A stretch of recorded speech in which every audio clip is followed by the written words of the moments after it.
हम लोगों का एक ज़माना था भाई, आप लोगों का भी होगा, सबका होगा, बल्कि यहाँ जितने उलमा हैं बहुत गरीबी का ज़माना भी होता है। हमारे कपड़े फटे होते थे, बोलो हमारे कपड़े, तो हम लोग मालूम शर्माते थे। जैसा ये कुर्ता फटा होता था ना तो हम उसको ऐसा कर देते थे ताकि किसी को पता ना चले कि फटा हुआ, क्योंकि भाई फटा हुआ कपड़ा पहनना अच्छा नहीं है।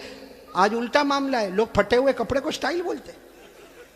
यहाँ भी बैठे होंगे ऐसे बेवकूफ़ है, वो जीन्स पहनते, जीन्स वो यहाँ से फटी, यहाँ से फटी, यहाँ देखा होगा कि नहीं आपने? मैंने तो वहाँ हमारे गुजरात में एक को देखा, मुझे मालूम है बहुत बड़े बाप का बेटा, लेकिन उसका जीन्स यहाँ फटी, यहाँ। मैंने कहा भिखारी इधर आ। अरे क्या गुस्से हो गया, लेकिन जब करीब आया मैंने कहा क्या हुआ, क्यों गुस्से हो रहा? कहा कारी साहब आप सबसे सामने मेरे को भिखारी बोले। मैंने कहा तू पटलून फटी हुई है तो भिखारी बोलूँगा?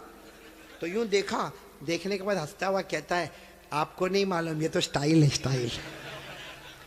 मैंने कहा स्टाइल क्या मतलब, स्टाइल का क्या मतलब? तो उसने मुझे समझाया, कौन से पिक्चर का नाम लिया मैं भूल गया। कहा कोई पिक्चर रिलीज हुआ था, कहा उसमें कोई हीरो था, वो जो एक्टर था ना उसने ऐसी जीन्स पहना था जो एक तरफ से फटी, इधर से फटी। कहा उसने पहना, उसको देखकर सबने उसकी कॉपी करना शुरू कर दिया। मैं उस वक्त थोड़ी देर उसको देखा, मैंने कहा अच्छा उसने पहना तो सबने पहनना? मैंने कहा नहीं पहना होता तो बयान में भी कोई नहीं बैठता। नहीं बात समझ में आ रही कि नहीं आ रही है? बहुत अजीब और गरीब मामला मेरे प्यारों। सच बताओ भाई, हमारे नबी से बढ़कर कोई नबी? कौन कौन मोहब्बत करता है? एकदम सही सही बोलना, साथ में बोलो भाई, मुस्तफा का दामन। बहुत बहुत बड़ा वाकया सुनाने जा रहा हूं ताकि मोहब्बत करने वालों को पता चलेगा कि मोहब्बत किसको कहते हैं।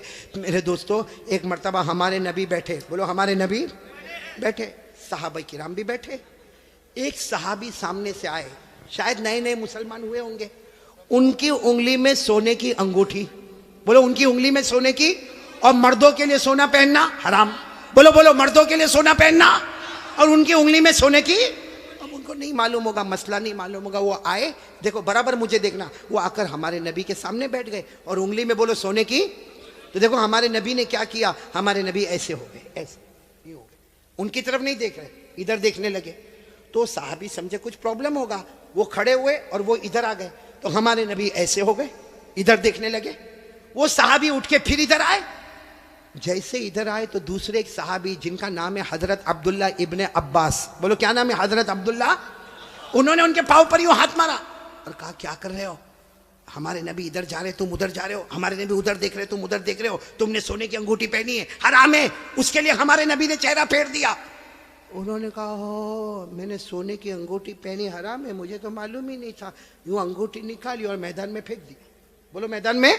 और फिर हमारे नबी के सामने बैठ गए। हमारे नबी उनको देखकर मुस्कुराने लगे और क्या फरमाया, अच्छा हुआ तुमने अंगूठी उतार दी, वरना जो मेरे तरीके के खिलाफ जाता है मैं कयामत में भी अपना चेहरा उससे हटा दूंगा। जैसे दुनिया में मैंने चेहरा फेर दिया, जो मेरे तरीके के खिलाफ होगा कयामत में मैं मेरा चेहरा फेर दूंगा। अब सुनना, मजलिस हो गई, बोलो मजलिस हो गई, सब जाने लगे। तो वो भी जाने लगे। तो वो अब्दुल्ला इब्ने अब्बास ने उनको बुलाया, ए भाई इधर आ, जा सोने की अंगूठी उठा ले, जहां तूने फेंका है वहां उठा ले, क्योंकि मर्दों के लिए पहनना हराम है, औरतों के लिए सोना पहनना हराम। ने कहा उठा ले, जाके अपनी बीवी को दे देना, अरे अपनी बेटी को देना, अपनी बहन को देना, अरे घर की किसी औरत को दे देना। मर्दों के लिए पहनना हराम है, औरतों के लिए पहनना हराम। जा उठा लो। तो साहबी ने क्या जवाब दिया, वो अंगूठी उठाओ। अरे जिसकी वजह से मेरे नबी ने चेहरा फेरा, अब तो उसकी तरफ देखना भी मैं हराम समझता। मैं अंगूठी उठाऊं, जिसकी वजह से मेरे नबी ने चेहरा फेर दिया, उसकी तरफ देखना भी हराम है। जिसको चाहे ले ले, लेकिन मैं उस चीज को नहीं देखूंगा जिसको मेरे नबी ने उसकी वजह से चेहरे को फेर दिया। मेरे प्यारो, तो हमारा पूरा बॉडी कपड़ा कयामत में अगर नबी ने चेहरा फेर दिया तो क्या करेंगे मेरे प्यारो? ये देखो कितने सारे बैठे, चेहरे पे दाढ़ी नहीं है।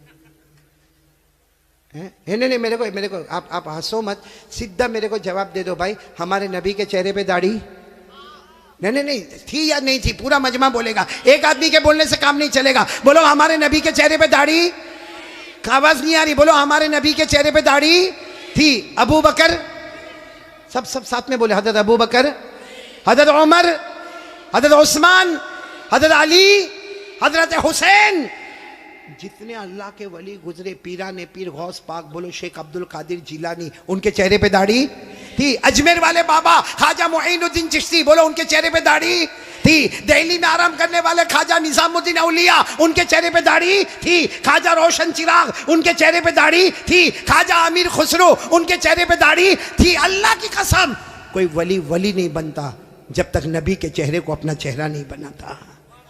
तो मेरे प्यारो, यहाँ तो बहुत सारे बैठे, कोई प्रॉब्लम है साबड़ा में? नहीं, यहाँ कोई प्रॉब्लम है दाढ़ी का? तो फिर काय को नहीं? क्योंकि एक बात है, देखो नाराज मत होना, लेकिन एकदम सीधी बात मैं बोलता हूं, पूरी दुनिया में मर्दों को दाढ़ी आती, औरतों को? आवाज नहीं आ रही आपकी? औरतों को? और बुलंद आवाज से बोलो, औरतों को और मर्दों को, जिसको आवे वो। बाकी आगे का मैं कुछ नहीं बोलता भाई, लेकिन सीधा इंसाफ की बात करो भाई। नबी के चेहरे पे दाढ़ी थी तो रखना चाहिए कि नहीं रखना चाहिए? कौन कौन तैयार है हाथ ऊपर करे और साथ में बोले भाई, सिर्फ दाढ़ी की बात नहीं, अपनी पूरी बॉडी लेवल के साथ बात करे और बोले मुस्तफा का दामन। साथ में बोले हमारे नबी से बढ़कर कोई नबी, हमारे पैगंबर से बढ़कर कोई पैगंबर, हमारे रसूल से बढ़कर कोई रसूल। मोहब्बत करते थे, करते हैं और बोलो करते। कौन कौन तैयार है? साथ में बोलो मोहब्बत करते थे, करते हैं और बोलो करते। एक आवाज में बोलो मुस्तफा का दामन।